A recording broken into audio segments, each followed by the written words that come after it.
Welcome to Writer's Corner here at WinCam. My name is Joe Viglione, host of Visual Radio, and I'm here with Dr. Louis M. Cohen, author of No Good Deed, A Story of Medicine, Murder, Accusations, and the Debate Over How We Die. Hello, Dr. Cohen. Joe, it's a delight to be here. It's great to see you. Your second book, but your first national book. And first book directed directly at the general public. That's what I meant to say. Thank you. March 31st is a special date that impacts this book, or the book impacts the date. Yeah. March 31st, 5 years ago, was when Terri Schiavo died.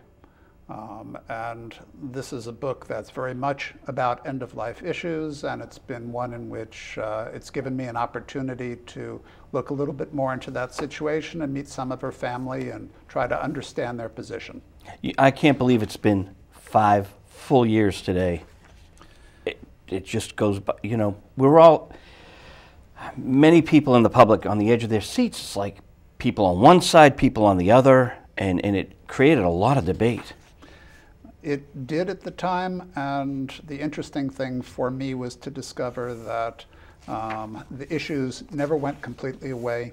They're still there, and they're popping up in very different ways, but they're underlying the surface. I've got to ask you about the title of the book. The late David Brudnoy, I was blessed to, David would go to the same movie premieres I went to because he was a movie critic. Yeah. And I'm a movie critic, so I'd be sitting in the front, and David would usually sit like in the middle. Joyce Culhaywick would be in the back. In the old days, you know, and you'd have it, and then the Phoenix and the Globe and everything. And I got lost, and David couldn't speak, and I was in the wrong subway because I usually drive. Mm-hmm.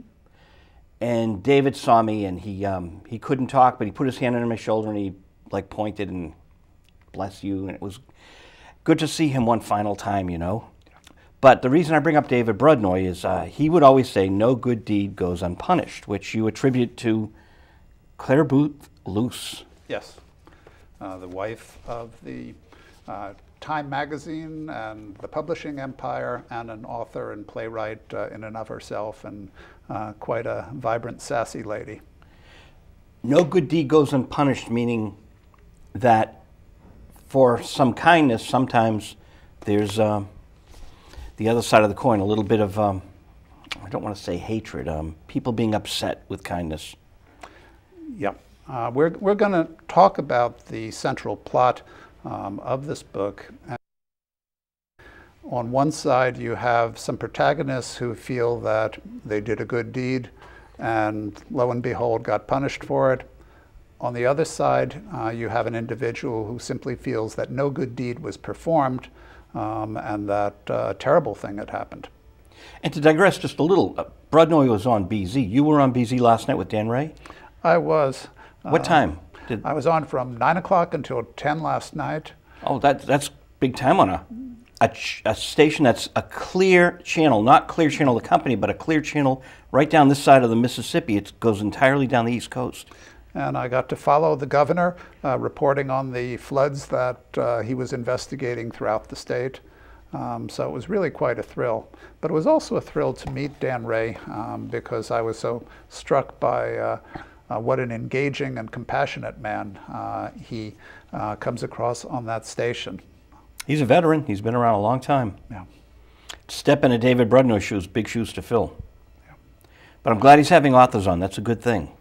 And this is TV. What was it like being on radio as opposed to TV? You don't see, you know, you don't see our audience either, but, you know, radio's such an instant medium. It is an instant medium, and certainly the format of the show you're talking about, where it's a call-in show primarily, you don't know what's coming next, who's going to be calling up on that line and what background they're from. I was thrilled. It just so happened a number of nurses called up, and this is a book whose protagonists were nurses or nursing staff.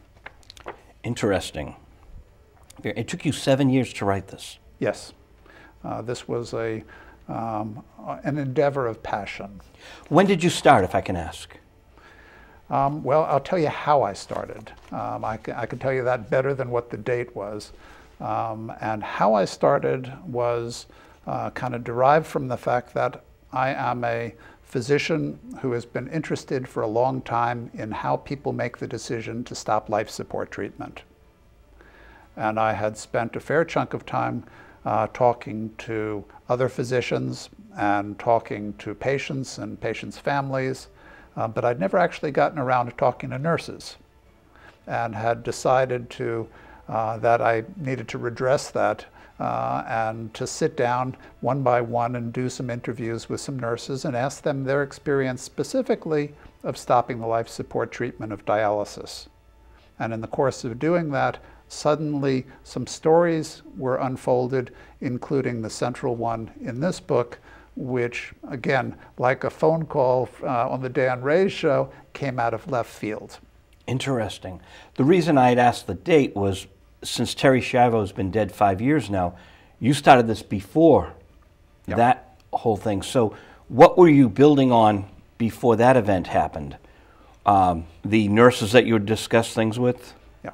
I mean, your question is, perfect in explaining a little bit who I am, because, as I said, I'm a physician, I'm a clinician, I'm a researcher, I'm a professor at Tufts School of Medicine, and what I also am is a palliative medicine physician, a palliative care physician. I don't understand the term. Okay. And it's a term that is just sort of coming into the parlance. There's a new specialty that's come up. And let me add the word hospice into it. So hospice and palliative medicine are all linked together. And what we're talking about are individuals who develop a specialty in two things. One is attending to symptoms that people have and doing what they can to help people to not suffer. And the second, which is very related, are all the issues attendant to people dying. And that is I pause because, it's a tough one to wrap my mind around. We don't want to think of death, My friend and I rescue cats. So we lost Tiger a couple of years ago. Just having to make that decision to end Tiger's life was really traumatic for me because I was so bonded with him. And I've had lots of cats, and I bond with all of them. But Tiger was very special. He'd hug me. And then his little legs went, and the doctor said, I can't tell you what to do, but he's going to be in a lot of pain. And it's like, I've got no choice, doctor. I've got to put him to sleep, I had I wasn't going to let him, just take him home and let him shrivel away, in pain. I just couldn't do it. And I think maybe that's a good thing to bring up right now. Animals. With animals, we can make that choice. And it's a hard choice. Even though it's available, it's still devastating to me. With people, it's even worse sometimes. And I can see that in your face, and I know that the viewers are sort of shifting in their own minds, thinking about animals and how much they love them, but in truth, how much more important their loved ones are, who are family, and the kind of situations that all of us are going to experience in our lives as we encounter either illnesses on our own part or illnesses of loved ones, and just what are our limits in terms of what we can do. Quality of life. Yes. And does this book address quality of life? It does. And it addresses it, again, from the standpoint of palliative care, which puts quality of life really on a pedestal and says that people themselves, people and their families, are the ones who are in the best position to judge what is a reasonable quality of life, and that they should have as much say as is humanly possible to make the decisions that are important when it comes to medical care. I wouldn't know what to do with the Terry Schiavo thing. I just, it costs so much money to keep someone on life support. But then other people have been resuscitated. But they say she was beyond hope. Who can make these calls? Yeah.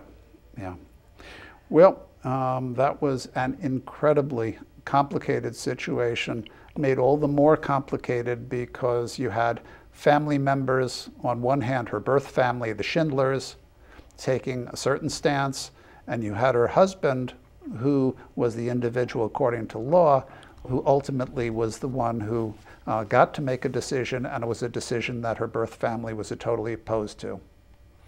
And you also had such a high level of politics I've never seen over that issue. Yes. Probably the ultimate case of politics getting involved in family business.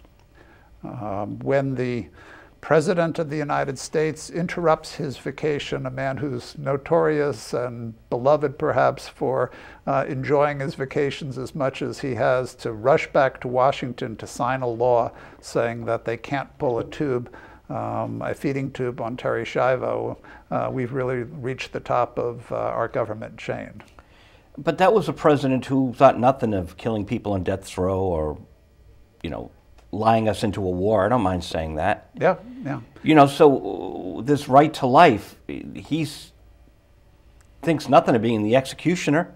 That's right. That's right. And it's the complexity that we can almost never disentangle, that the very people who will maintain, for example, pro-life stance are the same people who very often will stand up and say, yes, let's execute the people who we find guilty of murder. Tough calls. I usually read my books on the treadmill. And this morning at 10:17, I looked at the clock. The UPS man is walking up the steps, so I open the window and say, hey. He hands me the book through the window. So obviously I haven't had a chance to read it. I like to be honest with the audience. Some of the books I get to read in advance, some I don't. But this is good. I don't mind that I can ask the author, you know, did you go to Italy to write some of this? Yeah, in fact, I was very fortunate. This book was one that caught the attention of the Rockefeller Foundation, which sent me to Italy for a month. I wasn't sure if it was for this book. Yep. It was? Yep. Oh, good. Yeah. So what is that? That's like an award or a grant? Yeah, the Rockefeller Foundation has a thing called the Bellagio Residency, in which it selects a dozen scholars from different disciplines, musicians, artists, writers, and puts them up, I'm almost ashamed to say, in a villa in Italy without the distractions of real life, and gives them a chance to work on various projects and to cross-pollinate with different ideas that they might have. Don't be ashamed. I can just tell flipping through the book, you work hard, so, and these are interesting topics, so you deserved it. And my next question about it is, did you get to go into any parts of Italy specifically for the book, or did you choose to? Well, there's a interesting phenomena about what the Rockefellers are looking for from their scholars, and that is that they, in fact, don't leave the villa, but stay put and concentrate and focus on the topic. But my topic was, during that month, to try to make sense of an international perspective of end-of-life care. And so I spent a fair chunk of that time on the telephone or Skype or via email on the computer, reaching different people in different countries around the world to, in fact, get an international perspective. Now, this villa, are there a lot of other people in it, or just one person at a time? There's a dozen scholars. At my particular visit, there was an opera singer, there was a Chinese music composer, there were 2 poets, bioethicists, and so on. So about a dozen people. Now, hopefully the opera singer can't be heard while you're writing your book. All due respect to her, she's probably fantastic, but that would be jarring for me. She was fantastic, and she lent an important piece to the whole experience. Yeah. Interesting. So it was a month in the villa. You mentioned computer. I was going to say Vincent Bugliosi's been on the show a couple of times by phone, and he told me that he does everything by legal pad, and then he gives it to someone to, you know, type. But he doesn't. He avoids the computer. Doesn't have a website. You have a computer, so you were typing it in and doing your phone work. Did you tape interviews over the phone? Absolutely, yes. Yeah. I met hundreds of people, either directly or through the phone, for the purpose of trying to get different perspectives of my subject. And I really haven't actually told you, we haven't narrowed it down what the subject is, but I met hundreds of people, did audio tapes of the interviews that I conducted. And in the book, all of the names are the people who I spoke with. There are only 2 names that were adopted at the request of others, but literally from hundreds and hundreds of people, they stood behind what they wanted to say and they wanted their name on it. Interesting. If we can shift gears a little, I'd like to talk about your first book. Yeah. What was it called? Well, let me start by saying what it's about, which is it was about people who have multiple personality disorders. And it was a book that was a textbook, and it was called Dissociative Identity Disorder. And then the subtitle referred to the controversies in the diagnosis. Was it a university press? Or? Yes. Yeah.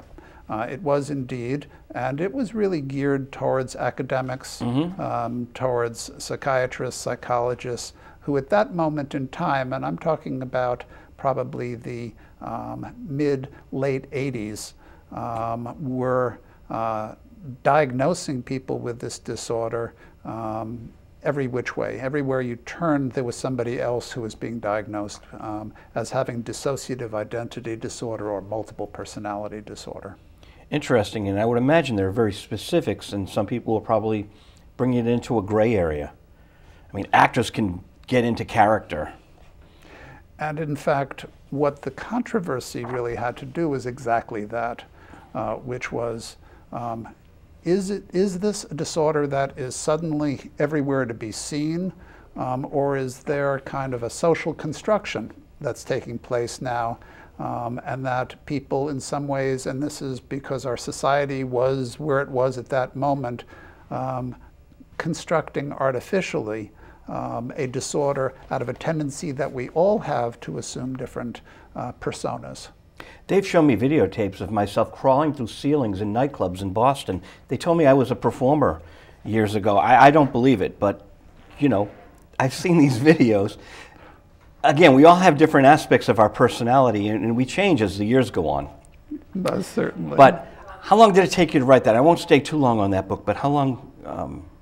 That was actually a very quick project that went on for about a year and a half, and that was sort of the total time. Interesting. You do write a lot of articles.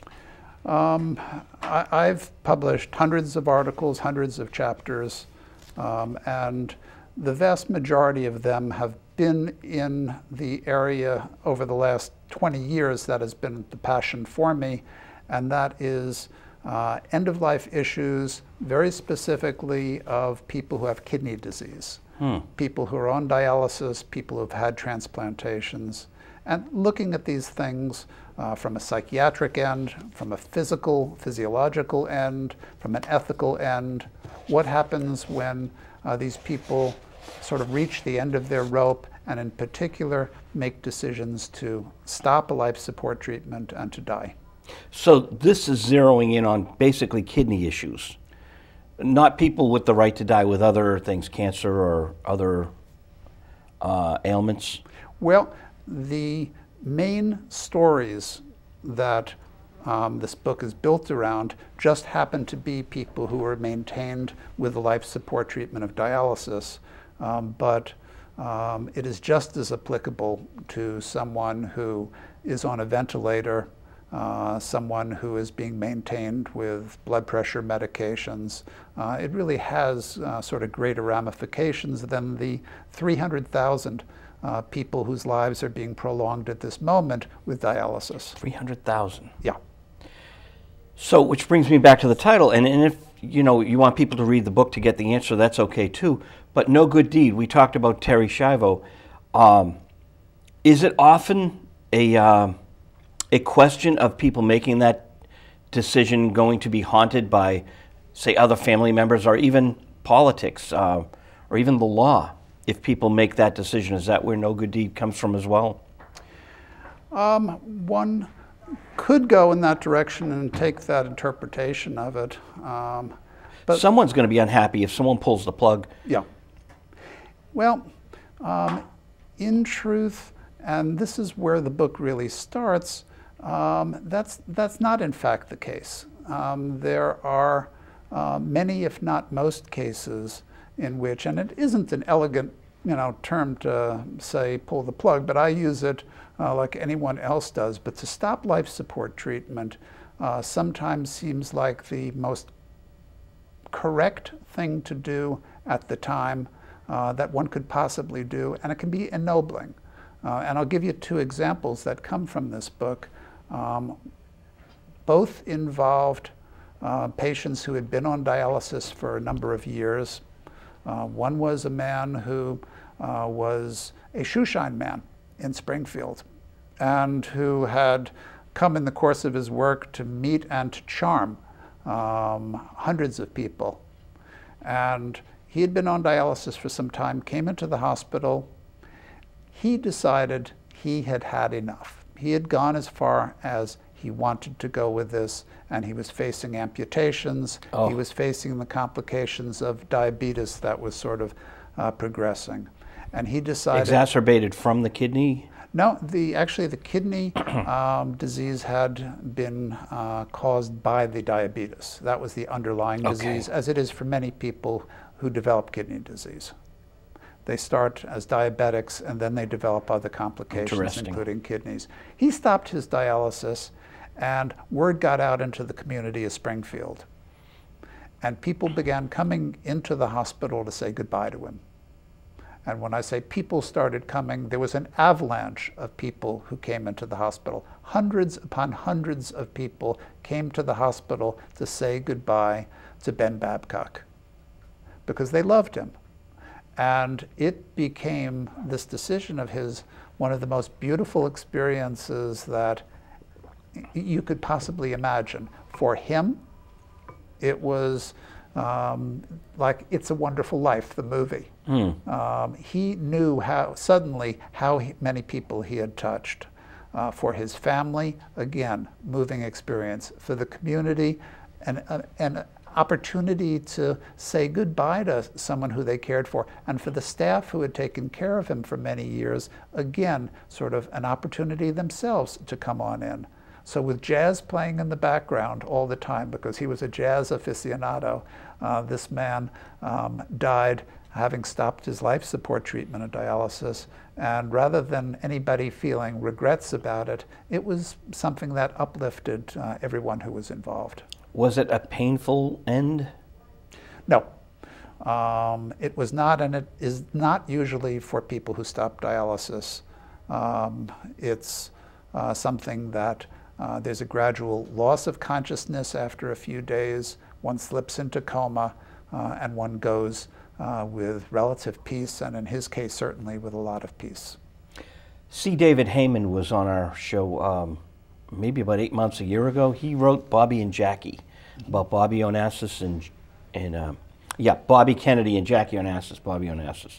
They were bitter rivals, if you will, or enemies. But when Bobby Kennedy was dying, he was in that state where someone had to make the decision, and Ted Kennedy didn't make it, and Ethel didn't make it, and it says in the book that Jackie Onassis went in and she signed the form, and she's the one who gave permission. Yeah. Yeah. So it's interesting, with a major figure like Bobby Kennedy, reading it in black and white, what happened. It's important. We don't want to go there. Like I said, it's like one of those things. It's like, I love talking to authors. I like talking to you. The topic is unnerving.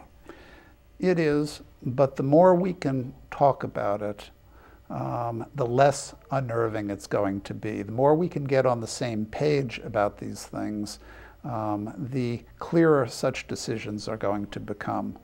And when you take a large family, as you're mentioning with the Kennedys, a prominent family, a very Catholic family. There are going to be a whole bunch of factors that are going to come into play, and there'll be people that may divide on different lines. And certainly, again, the Shivo case, as you mentioned, which the death happened today, was one of those cases in which families absolutely split. But those are the ones that I think end up, even now, to be the exception. And certainly my hope is that as we sort of progress in time and we're more able to talk about these things, you look at somebody who's dying, and after a while it becomes kind of obvious that there's something unnatural about what we can do to merely keep them breathing, merely keep their hearts going. Or at least, again, that's the stand that I came into thinking about writing this book. And I got to tell you, what the book brings up, though, and lays out is another stand as well. Do you have a website, Doctor? We have set up a website for the book. There's actually two. This is published by HarperCollins, and they have an author page, and it's possible just to go on the HarperCollins website and it will connect. But No Good Deed Book, the book. No Good Deed, the book. No Good Deed, the book. .com. .com. We'll bring you to your page so people can correspond with you. And I would very much like to hear what people have to say. NoGoodDeedTheBook.com. You can correspond with Dr. Louis Cohen about his book. You could talk about his previous book. We've only got a couple of minutes left. Is there anything else we left out that we should zero in on?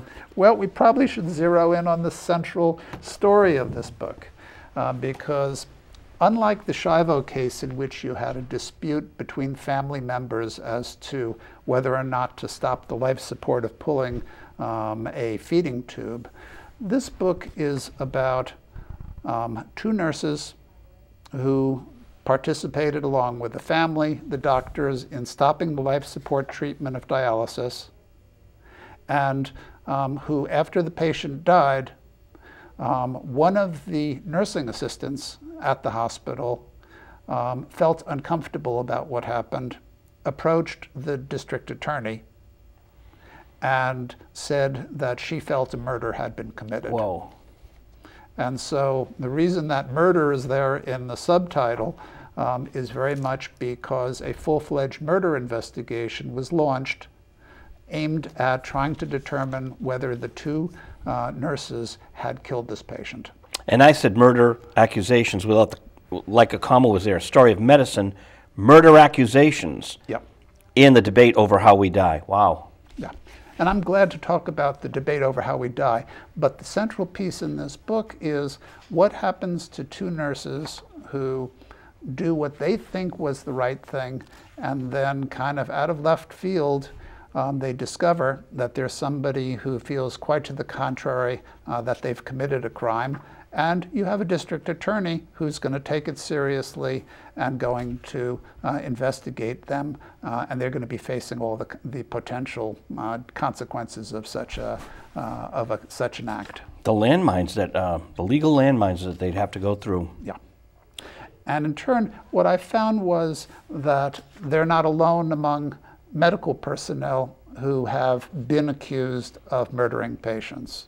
That there are a number of doctors who I interviewed in different states who had been accused and sometimes even found guilty of murder before the justices were able to take another look and throw the cases out. Wow. There were other nurses who had lost their jobs.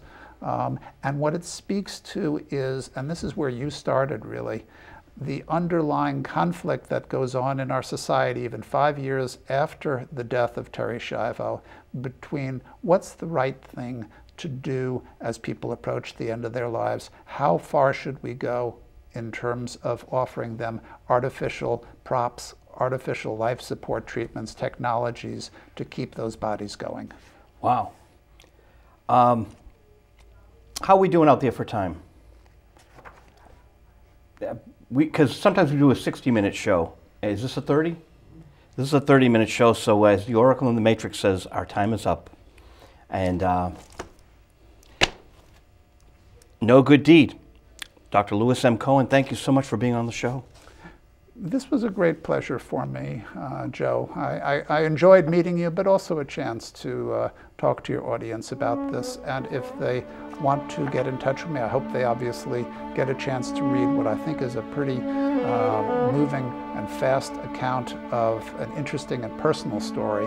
But if they want to get in touch with me, I'd appreciate if they did. Great, and you're welcome back anytime here at Writer's Corner.